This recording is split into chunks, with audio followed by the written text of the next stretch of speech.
నమస్కారం. ప్రపంచంలోనే అత్యంత ధనిక దేవాలయం, శతాబ్దాలుగా ఎవరికీ అంతుచిక్కని రహస్య గదులు, అందులో బయటపడిన లక్షల కోట్ల నిధులు, అన్నిటికీ మించి ఈ రోజు వరకు ఎవరూ తెరవడానికి సాహసించని ఒక మిస్టీరియస్ గది వినడానికి చాలా ఎక్సైటింగ్గా ఉంది కదూ. ఈరోజు మన విశ్లేషణలో కేరళలోని శ్రీ పద్మనాభస్వామి ఆలయం చుట్టూ అల్లుకున్న ఆ మహారహస్యాన్ని ఛేదించే ప్రయత్నం చేద్దాం. అసలు ఆ గదిని తెరిస్తే ప్రమాదమా, లేదా ఏదైనా భయంకరమైన శాపమా? ఇది కేవలం ఊహగానం కాదు. ఆ మూసియున్న తలుపు వెనుక ప్రపంచాన్ని ఆశ్చర్యపరిచే నిజాలతో పాటు భయపెట్టే ఎన్నో కథలు దాగి ఉన్నాయని చాలామంది గట్టిగా నమ్ముతారు. మరి అందులో నిజంగా ఏముందో తెలుసుకోవాలనే క్యూరియాసిటీ మనందరికీ ఉంటుంది కదా. ఈ మొత్తం మిస్టరీకి కేంద్రబిందువు ఎక్కడో తెలుసా?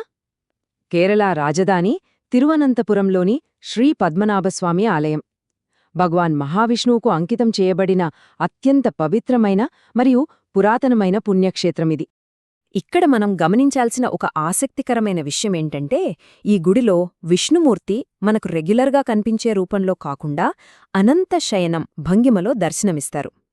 అనంత అంటే ఆదిశేషుడు, పద్మనాభ అంటే నాభి నుంచి పద్మమొచ్చినవాడు, అంటే ఆ ఆదిశేషుడిపై ప్రశాంతంగా విశ్రాంతి తీసుకుంటున్న విష్ణుమూర్తి రూపమన్నమాట.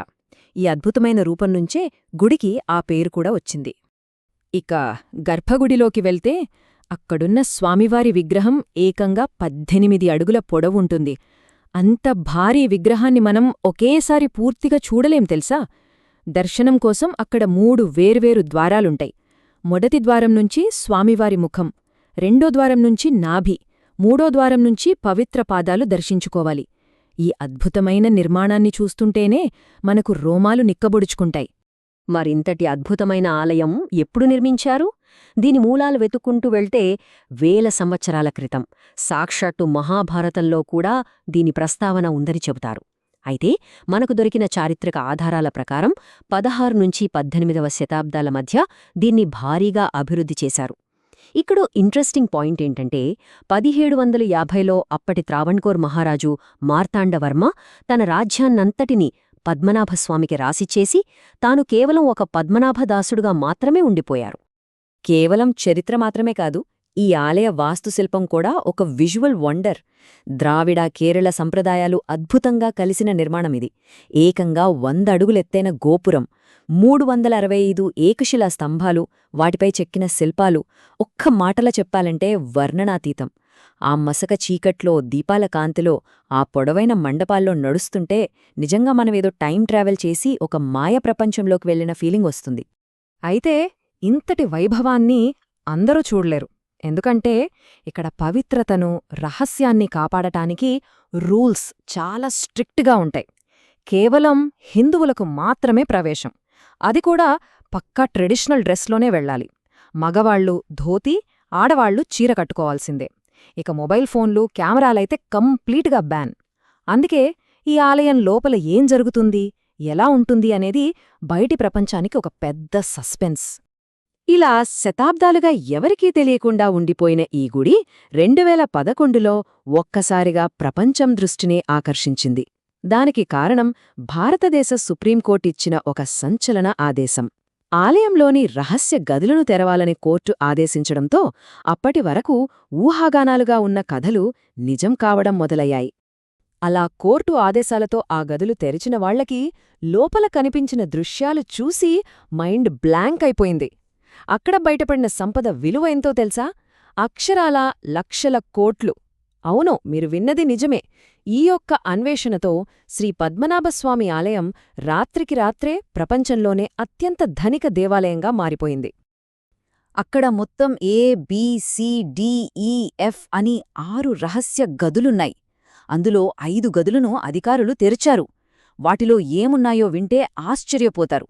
రాసులు రాసులుగా బంగారు నాణేలు, వజ్రాలు పొదిగిన కిరీటాలు, అచ్చమైన బంగారు విగ్రహాలు, లెక్కలేనన్ని రత్నాలు, శతాబ్దాల నాటి ఆభరణాలు. ఒక హాలీవుడ్ ట్రెజర్ హంట్ సినిమాలో కూడా ఇంత సంపద చూసుండరేమో. అది కేవలం ఆ 5 గదుల్లో మాత్రమే. అయితే అసలు కథ ఇప్పుడే మొదలైంది.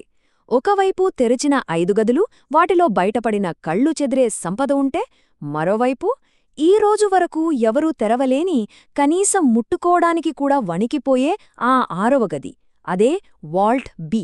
ఆ తలుపు వెనుక ఏముంది అన్నదే ఇప్పుడు మన ముందున్న అతి పెద్ద సవాలు, ప్రపంచాన్ని కలవరపెడుతున్న ఒక భయంకరమైన మిస్టరీ. ఇంతకీ ఈ వాల్ట్ బీని ఎందుకు తెరవలేకపోయారు? దానికి ఒకటే కారణం: నాగబంధం. ఆ గది భారీ ద్వారంపై 2 పెద్ద పాముల ఆకారాలు చెక్కి ఉంటాయని చెబుతారు. స్థానికులేమంటారంటే, పురాతన కాలంలో గొప్ప గొప్ప సాధువులు అత్యంత శక్తివంతమైన మంత్రాలతో ఈ తలుపును బంధించారట. మళ్ళీ ఆ మంత్రాలు తెలిసినవారు మాత్రమే దాన్ని తెరవగలరు. అలా కాకుండా బలవంతంగా తెరిస్తే పెను వినాశనం తప్పదని ఒక బలమైన నమ్మకం. ఈ వాల్ట్ బీ గురించి స్థానికంగా కొన్ని భయంకరమైన కథలు వినిపిస్తుంటాయి. మొదటిది, ఇది ఒక తీవ్రమైన శాపమని, తెరవాలని చూసిన వాళ్ల ప్రాణాలకే ప్రమాదమని అంటారు. రెండోది, భౌగోళిక పరిస్థితులకు సంబంధించింది. ఈ గది వెనుకనుంచి నేరుగా సముద్రానికి ఒక రహస్య మార్గముందట. తలుపు తెరిస్తే సముద్రం పొంగి గుడిని ముంచేస్తుందని చెబుతారు. ఇక మూడో థియరీ ఏంటంటే, అందులో కేవలం బంగారం మాత్రమే కాకుండా మానవాళికి సంబంధించిన ఊహకందని పురాతన రహస్యాలు దాగి ఉన్నాయని నమ్ముతారు. అయితే ఇక్కడ మనం కొంచెం ప్రాక్టికల్గా కూడా ఆలోచించాలి. ఈ శాపాలు, సముద్రపు మార్గాలు లాంటి కథలన్నిటికీ ఎలాంటి సైంటిఫిక్ ప్రూఫ్స్ లేవు. అసలు వాల్ట్ బీకి సంబంధించి అఫీషియల్ డేటానే చాలా తక్కువ. ఇవన్నీ కేవలం తరతరాలుగా వస్తున్న పురాణ విశ్వాసాలు, లోకల్ స్టోరీస్ మాత్రమే అయ్యుండొచ్చు. అందుకే మనం ఎలాంటి పక్షపాతం లేకుండా వీటిని కేవలం ఒక అద్భుతమైన మిస్టరీలాగానే చూడాలి. ఏది ఏమైనా ఇక్కడొక విషయం మాత్రం చాలా క్లియర్ అండి. ఒకవైపు అచంచలమైన భక్తి, మరోవైపు ఊహకు కూడా అందనంత అపారమైన సంపద, దానికి తోడు మైండ్ బ్లోయింగ్ అనిపించే వాస్తుశిల్పం, మరియు ఇప్పటికీ ఎవరూ ఛేదించలేని చారిత్రక రహస్యాలు, ఇవన్నీ కలిపి శ్రీ పద్మనాభస్వామి ఆలయాన్ని ప్రపంచంలోని ద మోస్ట్ ఇంట్రెస్టింగ్ మిస్టరీలలో ఒకటిగా నిలబెట్టాయి. చివరగా మనందరి మదిలో మిగిలిపోయే ఆ ఒక్క ప్రశ్న: వాల్ట్ బీ వెనుక నిజంగా ఏముంది? అదేదైనా భయంకరమైన శాపమా, ముంచెత్తే సముద్రమా, ఊహకందని నిధులా, లేక మానవాళికి ఇంకా అర్థంకాని ఏదైనా పురాతన రహస్యమా? ఆ సమాధానం బహుశా కాలమే చెప్పాలి. ప్రస్తుతానికి మాత్రం ఇది మనందరినీ ఆలోచింపజేసే ఒక అంతుచిక్కని మహారహస్యం.